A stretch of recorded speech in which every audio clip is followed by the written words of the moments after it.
الحمد لله الحمد لله نحمده ونستعينه ونستغفره ونؤمن به ونتوكل عليه ونعوذ بالله من شرور أنفسنا ومن سيئات أعمالنا من يهده الله فلا مضل له ومن يضلله فلا هادي له ونشهد أن لا إله إلا الله وحده لا شريك له ونشهد أن محمدا عبده ورسوله أما بعد فأعوذ بالله من الشيطان الرجيم بسم الله الرحمن الرحيم سبحان الذي أسرى بعبده ليلا من المسجد الحرام إلى المسجد الأقصى الذي باركنا حوله لنريه من آياتنا إنه هو السميع البصير سبحانك لا علم لنا إلا ما علمتنا إنك أنت العليم الحكيم رب اشرح لي صدري ويسر لي أمري واحلل عقدة من لساني يفقه قولي اللهم صل على سيدنا ومولانا محمد وعلى آل سيدنا ومولانا محمد وبارك وسلم عليه دي پیغمبر علیہ الصلوۃ والسلام دي معراج واقعہ بیانی سے دویجی میں مخشے پدی موضوع بندی شری شوئی دو پیغمبر علیہ الصلوۃ والسلام مسجد اقصی سے بیت المقدس سے ټول انبیاء کرام ته امامت وکړو په دې ډېر منځد پر اذان سیدنا حضرت جبرائیل علیہ السلام کو اور اقامت حضرت میکائیل علیہ السلام کو اور امامت امام الانبیاء محمد مصطفی صلی اللہ علیہ وسلم کو پدیش سمرم بھی کرامی دی حضرت آدم علیہ السلام نام صدر رسول اللہ صلی اللہ علیہ وسلم رسا 1,24,000 کا مبیشم بھی کرام روحی دنیو تھا دی ټوله د پیغمبر علیه السلام ابتدا وکړه پیغمبر علیه السلام په شرمین سو کو پیغمبر علیه السلام چې کله د منځنه فارغ شو نو په دې شي د انبیاء کرام یو جلسه وشله بهترینه جلسه چې د انبیاء کرام جلسه وي یو عجیب منظر وي په مسجد اقصی شي چې حضرت آدم علیہ السلام حضرت ابراہیم علیہ السلام او د هر جلسه صدارت کوي یو صدر وي د دې صدارت د میجو سے پیش پیغمبر حضرت محمد عربی صلی الله علیه وسلم داود نو په دې شی اول تقریر حضرت ابراہیم علیہ السلام الحمدللہ الذی اتخذنی خلیلا وجعلني ملكا عظيما دا دې خطبه او د تقریر الفاظ دي د حضرت ابراہیم علیہ السلام چې ټول تاریخونه د الله دې پر دي هغه ذات الله رب العالمین چې زی خلیل جوړ کړای خپل ځون دې پر وجعلني ملكا عظيما الله رب العالمین یو لوی حکومت او ملک وکړو الله رب العالمین نبوت وکړو والله رب العالمین متیدس امت رکڑو چاہا امت کامل کو تبیدوری کبین کا امت اللہ رب العالمین مت رکڑو دیکھیں بعد بیا حضرت عیسیٰ علیہ السلام تقریر ہوکو الحمدللہ الذی ٹول تاریخین دے ذات پورا دی جعل لی کلمتا چاہ رب العالمین زیوہ کلمہ وکرسول و د مومن الله رب العالمین د حضرت آدم علیہ السلام هم ذکر خلقه من تراب ثم قال له كن فيكون لکسرنګ حضرت آدم علیہ السلام الله رب العالمین د خټه نه پیدا کو او بیا الله رب العالمین دته روح ورچو او بیا الله رب العالمین حضرت آدم علیہ السلام نا یو ژوندۍ انسان الله رب العالمین جوړ کړ نو دغه رنګ الله رب العالمین حضرت آدم علیہ السلام دنیا ته یو مثال پیش کړو چې بغیر د میرو فلور نه پیدا شو نو درنګزیا الله رب العالمین دنیا ته یو مثال جوړ کړ چې زه الله رب العالمین فقیر دې فلور نه پیدا کړ دا د الله رب العالمین دنیا ته خپل طاقت او خپل قوت شوی چې الله رب العالمین دې پر اسباب ضروري دي اسباب نه بغیر الله تعالی هم څه کول شي لکه حضرت آدم علیه السلام الله رب العالمین بغیر دې میرو فلور نه پیدا حضرت عیسی علیه السلام الله رب العالمین بغیر دې فلور نه پیدا نو دنیا ته الله رب العالمین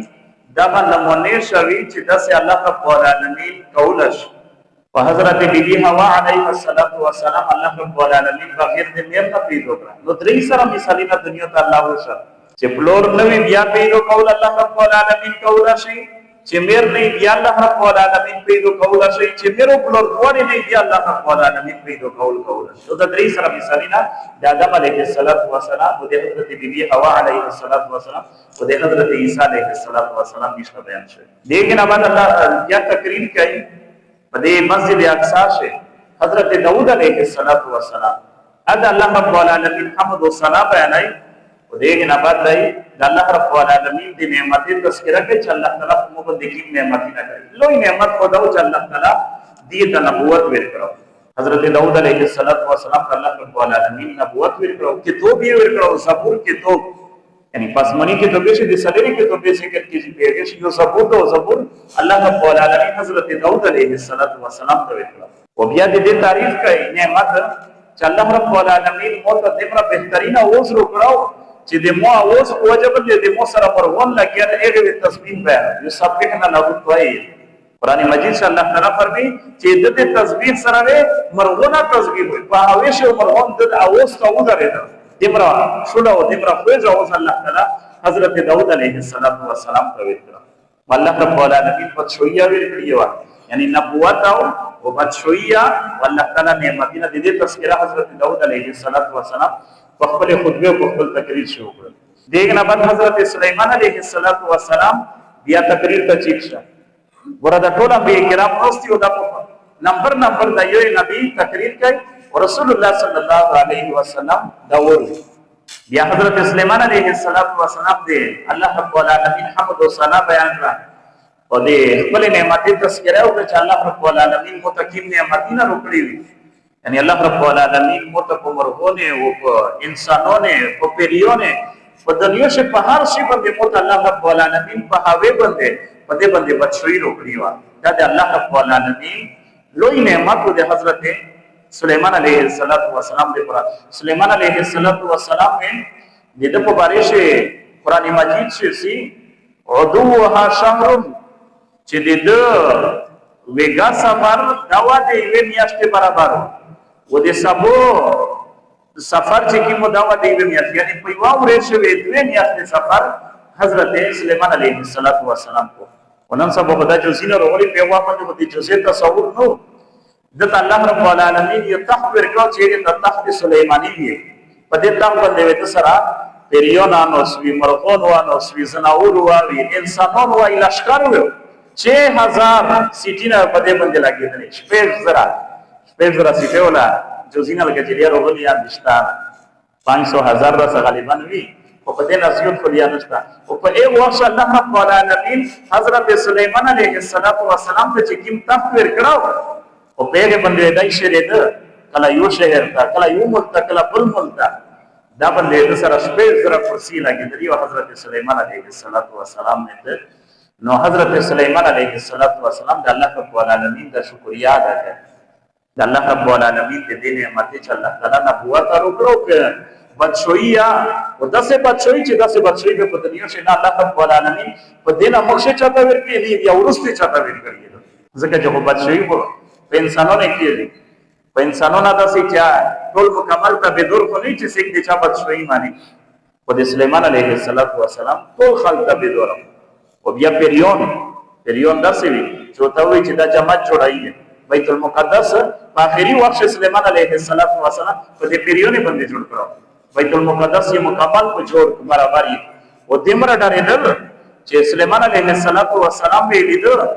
نو دمر تیز اچار وی شریک کړل نو دا ټول اچار په دې باندې الله رب العالمین چې سلیمان علیه السلام ته وفات ورکړو هغه داسې چې دای وفات کېده نو دې ته پته نه لګېدله ځکه چې دلته سلیمان علیه السلام نه ډارېدل او دې ویل او داسې په ټنډې باندې ټیک لګوله ده او دې لګیا دي په چارې باندې او دې دا وی چې دا سلیمان علیه السلام نشته سوچ کوي چې څه سزا وي روکای نو دې وچار تیزه کول او دلته سلیمان علیه السلام الله رب العالمین روح خوسته ده او مقصد یې دا و چې د پیریون خپل چار پیراږي دلته دې چار پیراشله او دلته یې د حضرت سلیمان علیه السلام په کې ټنډې باندې ټیک لګاوله هغه یې ټول وخړله نو چې کله وخړله نو هغه ټنډې وچېدله او حضرت سلیمان علیه السلام پرېوته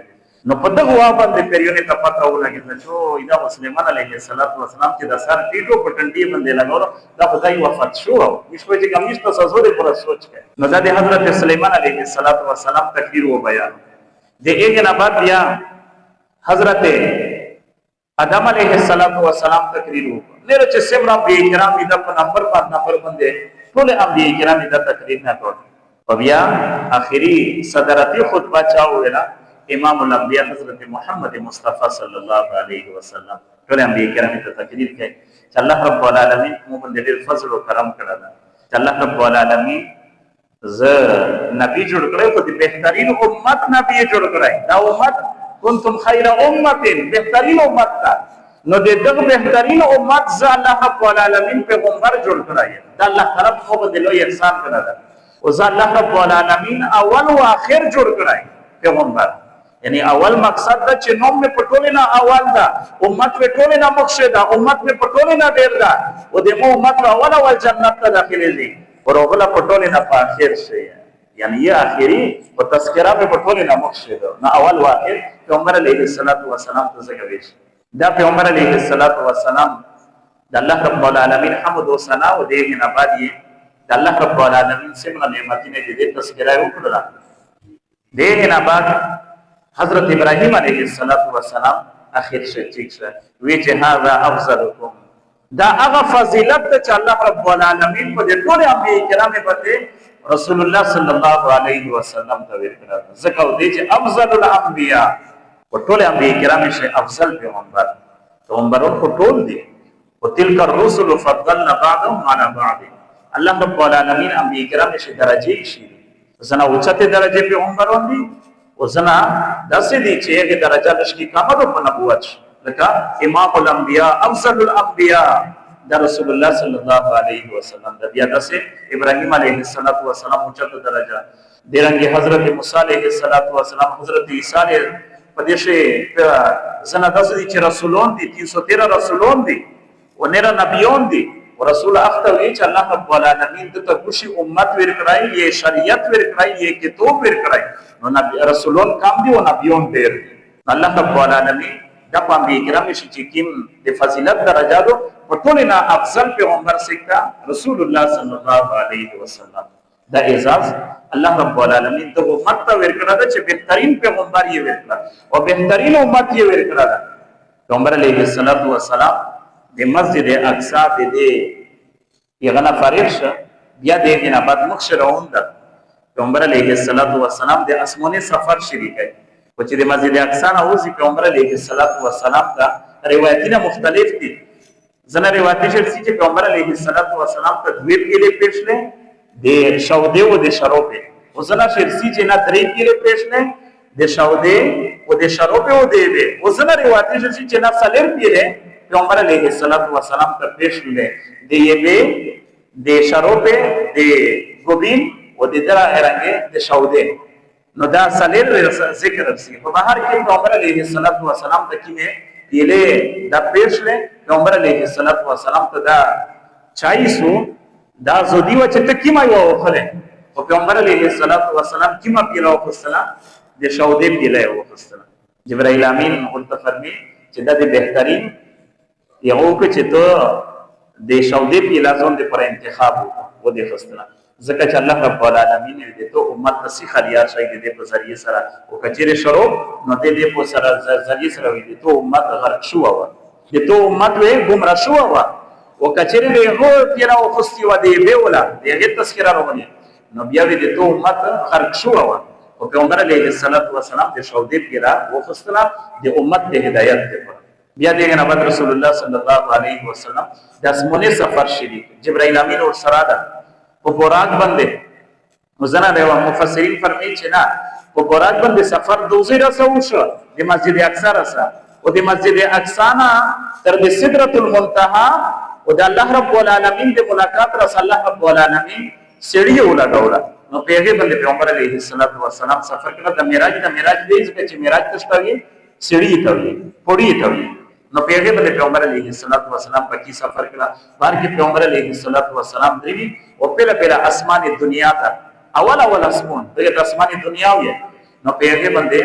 جبرائیل امین اور سره د دروازه کولاوش نا او د پهلا اسمان فرشته پښتنه کوي چې د تو سره سیک دي وی چې مو سره محمد مصطفی صلی الله علیه وسلم وی چې څنګه روغلا در خوشته شو ده په خپل روغلا څنګه چې ذمہ داری وکړه الله رب العالمین ذمہ داری ورکړي چې د اول اسمان تو سے حفاظت وکړي نو وی چې نه د هر خوشته شو ده چار خوشته ده الله رب العالمین رسول الله صلی الله علیه وسلم ته فرشتہ وی نعم المجيء جاء بهترین ارتاق دی ته ارتاق مرحبا مبارک او بهترین ارتاق دی چې تر وګړه پیغمبر علیه السلام فرمایي چې دې زوی شه مو یو ډېر خوشاله انسان ولید ډېر بروبه شخصیت نو ولید نو دغه سره ملاقات نو جبرائیل امین ورته وې چې دا حضرت آدم علیه السلام اول اسمان باندې پیغمبر علیه السلام د بابا آدم د ټول انسانیت ټول حضرت آدم علیه السلام سره ملاقات وشو په دې وخت باندې پیغمبر علیه السلام آدم علیه السلام ملاقات کیږي آدم علیه السلام ته چې مرحبا بالابن الصالح وبالنبي الصالح خوش آمدید دی آدم علیه السلام رسول الله صلی الله علیه وسلم ته د استقبال چې کومه کلمات یې ادا کړي مرحبا بالابن الصالح اے بچیا نیکا تو دې پر د مرحبا وي خوش آمدید وبالنبي الصالح وصالح پیغمبر ته دې پر د مرحبا پیغمبر علیه السلام فرمایي چې دې شمو دسه رنگینه شکلینا مې ولیدل چې آدم علیه السلام شي طرف ته وکتل ډېر خوشاله ده وې خندل هغه شکلې ته وی چې هغه نه بعد بیا ګس طرف ته وکتل هغه شکلې ته چې وکتل نو چې حضرت آدم علیه السلام وژړل واغه شکلینا دسه بد شکله غوندي او د شي طرف ته چې کوم شکلینا یا دسه خپل نوراني شکلینا وی چې آدم علیه جبرائیل امین علیه السلام نه پښتنه وکړي چې جبرائیل امین تاسو شای حضرت آدم علیه السلام شي طرف ته خپل شکلینا او چې وې قتل به وخاندل او بل طرف ته بد شکلینا به وژړل وی چې یا رسول الله د شي طرف ته د حضرت آدم علیه السلام هغه ود د چا نیک صالح دی چې په هغه باندې خښوله شو یې خاندل او چې ګس طرف ته اوسې بیغه دا هغه شکلینا وی چې هغه بد کردار وي ګناهګور وي چې په دې باندې خفا شو جوړي چې دا هغه خلک چې جهنم ته راوړي د مو هغه زمون دی چې جهنم ته راوړي نو په دې باندې خفا شي نو چې په دغه ځای شي پیغمبر علیه السلام فرمایي چې دا یو د خوشبوئی غوندې بیلور چې مو پښتنه کوي د خوشبوئی د سشته چې د جنت خوشبوئی چې بیا لږ کې مخ لور یو بدبوئی غوندې لور لاندې راځي باب دی چې دا بدبوئی د سشته چې د جهنم بدبوئی نو جهنم د بدبوئی یې سوی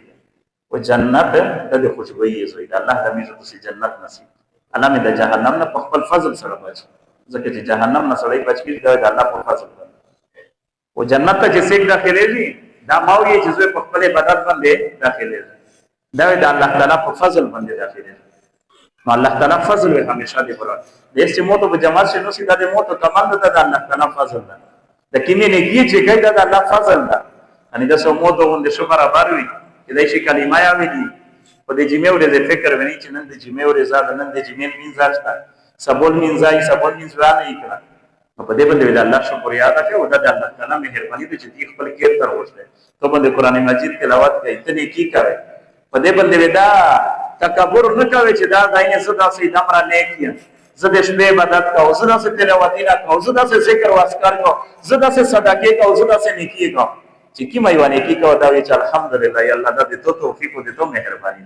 ده الله تعالی مهرباني وي نو دغه نه بعد حضرت آدم علیه السلام سره د ملاقات شو د پیل اسمان تذکرہ په دوام اسمان چې مې وی چې بیا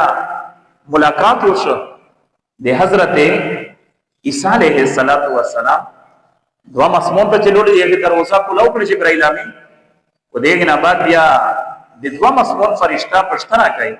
چې سیک وستا وی جبرائیل امین بل سیک دي سره چې امام الانبیاء محمد مصطفی صلی الله علیه وسلم سرانګي روغای خپل مرزي روانه کا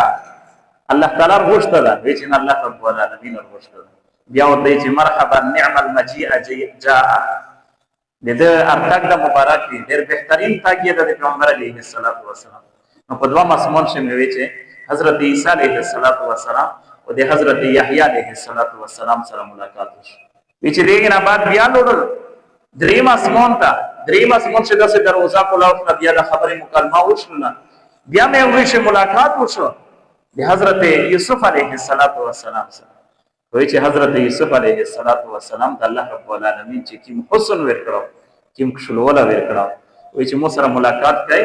ورته وی چې مرحبا بالاخ الصالح وبالنبي الصالح خوش آمدید دی د مورر صالح دی پورا چې صالح ورر می دا نیک ورر می دا او بالنبي الصالح او په نبی صالح ته اقتدا خوش آمدید چې روغای نو د یوسف علیه السلام سره خبره او ملاقات وشو دغه نه بعد سلام اسمون ته لوړ سلام اسمان شده سي دي فرشتي پښتنه او جبرائیل امین نه دي الله تعالی په مرضی باندې روغلي نبی دغه نه بعد حضرت ادریس علیه السلام سره ملاقات حضرت ادریس علیه السلام د اول پیغمبرونه شیدا د حضرت ادم علیه السلام او د حضرت نوح علیه السلام نه بعد غالبا د حضرت شیس علیه السلام نه دای ورسته ولا نو دریم بیا سلام پیغمبر ته چې دنیا ته الله رب العالمین نه حضرت ادریس علیه السلام نو حضرت ادریس علیه السلام سره په سلام اسمون شه ملاقات وشو یقدا کلمات ته چې مرحبا بالاخ الصالح وبالنبي الصالح مرحبا دای خوش آمدید دی د نیک ورر دی پورا او د نیک پیغمبر دی پورا بیا دغه نه بعد په پنځم اسمان شه د حضرت هارون علیه السلام سره ملاقات وشو یک سره د مکالمه د خبره وشو حضرت موسی علیه السلام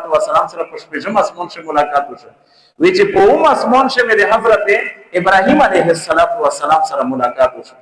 حضرت ابراهیم علیه السلام وی چې بیت المعمور ته ټیک ورکړه دا ونوسته حضرت ابراهیم علیه السلام وی چې ایکتا ملاقات کیږي جبرائیل امین ورته چې نبی اخر زمان محمد مصطفی صلی الله علیه وسلم ولا ملاقات چرتوی چې به مرحبا بالابن الصالح وبالنبي الصالح دمو نیک صالح بچی تا ځکه چې ابراهیم علیه السلام ابراهیم محمد صلی الله علیه وسلم د بن اسماعیل شروع کړه او اسماعیل علیه السلام د حضرت ابراهیم علیه السلام بچي نو د دې وجه نه د ځای کې د په نسل شو ځکه ته میرا پیغمبرونو ورته ویي چې بالاخ الصالح و ابراهیم علیه السلام و ادم علیه السلام سره چې ملاقات کیږي نو سوته چې مرحبا بالابن الصالح و بالنبي الصالح پنیک پیغمبر او پنیک بچی سره دې دتا خوش آمدید دی نو ابراهیم علیه السلام سره چې ملاقات شو په دیوال باندې بیت المعمور تفیق لګول دا بیت المعمور هغه مقام د پاسمونه باندې چې کیم بالکل په بیت الله باندې دا کمره جوړ شوی په بیت الله باندې انسانون طواف کوي او په بیت المعمور باندې د اسمان فرشته د ورځې او یا زره فرشته دا طواف کوي او چې کیما فرشته یو ور طواف وکي په دې باندې په ژوندۍ شي بیا مکانر سی بس دا یو ور طواف یعنی الله رب العالمین فرشته د مرزیو ته دا چې پیدا کړی چې په بیت المعمور باندې او یا زره فرشته دا طواف کوي روزانه او په ژوندۍ شي یو چې طواف کوي بیا په دې باندې مکانر سی بهر کې د دې دوه زویرا صاحب د پیغمبر علیه السلام د آسماني سفر س حالات ورسته پته کېږي د پیغمبر علیه السلام د معراج واقع ان شاء الله انده جما باندې شب برات خو غالبا د هغه پنځم شپه ورځې ترسي نو شب برات په مو چې په باندې یو موضوع مشکای او چې دای شي یې مکان نه نو بیا ان شاء الله د نه بعد بل ټاپک د بل موضوع دا وسو سره پوتې به ان شاء الله وکي امين اللهم صل على سيدنا ومولانا محمد وعلى ال سيدنا ومولانا محمد وبارك وسلم عليه اللهم ربنا آتنا في الدنيا حسنه وفي الاخره حسنه وقنا عذاب النار یا الله دې موږ ګناهونه معاف کړي یا الله تقصیرات معاف کړي حضرت جمع سے مشکلات یا الله تعالی مشکلات حل کړي یا الله امت مسلمات خیر پیش کړي بیماران د اهل اسلام سمر دی الله تعالی ته شفا کامله جن نصیب کړي مردگان د اهل اسلام سمر دی الله مغفرت نصیب کړي یا الله چا پر قرضې دي حالو اسباب یې جوړ کړي یا الله سیک تنگ دستی دی پر رزق شه فراحی ورکه سیک بیروزګار دی حلال روزګاری نه ورکه یا الله سیک بیالو د دین یک صالح نارینه بچیان ورکه میرے ملګری دا وبنه غوښتي دي پریشان حال دي رب العالمین پریشانی په خوشالي باندې بدلې کې یا رب العالمین د چا دشمنی دي دشمنی په دوستی باندې بدلې کې یا الله د مسلمان نفرتینه په خپل منځ په محبت باندې بدل کې یا الله چا بیمارون دي شفا کامله اجر او نصیب کې د چا نه رس پریشانی دي رب العالمین تو ته پته دي حاضر جمع سب پریشانی دي یا رب العالمین د ټول پریشانی حل کې ونن خصوصا د وطن ته چې کومه پریشانی دو چا بدامنی دو یا الله پریشانی دو هر سره طرف ته پریشانی او بدامنی دو یا رب العالمین د بدامنی په عمل باندې ته بدل کې یا الله نن هر سره پریشان ده په دې علاقې شنن چې کوم تکلیف د سپیر کې علاقہ په دې باندې پریشان لګیا ده رب العالمین دې ته خیر پیش کړي رب العالمین د عوامي ته خیر پیش کړي الله دې وطن ته خیر پیش کړي وصلی الله تعالی